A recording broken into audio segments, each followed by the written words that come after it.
as técnicas, a progressão, não é? Também os típicos, depois faço as séries. Uma vez por semana. Fundamental. Técnica é fundamental. Técnica faço muito. Aproveito sempre para Isso as é retas todas, isso é de técnica, pá.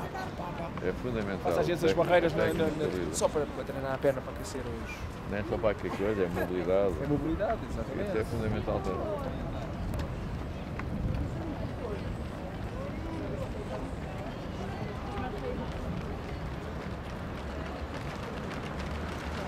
Este gajo é que fez 2,21, não sei se este vai na frente agora. Mas ele dá isso Eu vou agora no sol. Que nunca fez?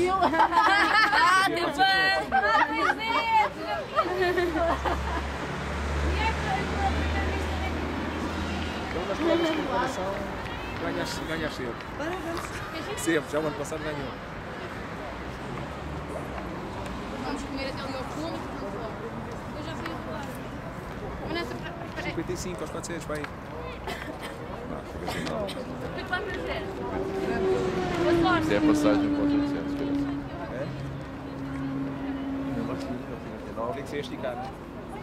no 89 não tinha um bocado de coisa.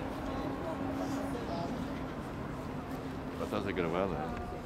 Está muito rápido. Tá. É, até daqui a bocado. Já sabia que eu ia ser apanhado aos 500 metros. Esticado da maneira que eu...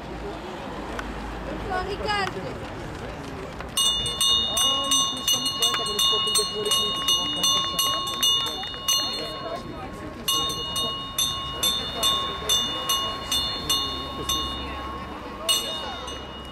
Não estou a falar disso. Estou a falar do suporte da regular agora.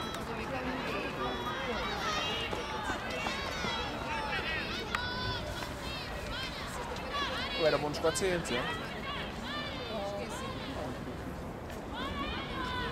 Sim, 400 é... Está bom, o gajo está solto, o gajo tem que soltar. 50 todo, 50? Já está bom, está bom. Pois 50, são mais. Não vai muito bem. Ah, o gajo... É pá, eu estou com muito O cedo. gajo veio de trás, pá. Bora lá, Ricardo. Mais descontraído, o gajo tacou muito cedo. Bora, Ricardo. Poxa, foi ele, atacou ali, faltavam 140 metros. Vai para chão! Vai! Bora lá, Ricardo.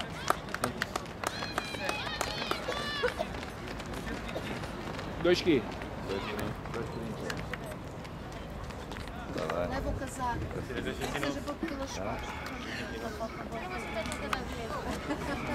2,39.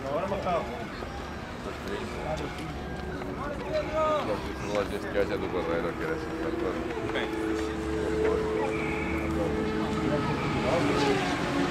Isso é uns 30, 2,30. 2,30 não é 2,29. 2,30 é uma coisa, 2,29 é outra.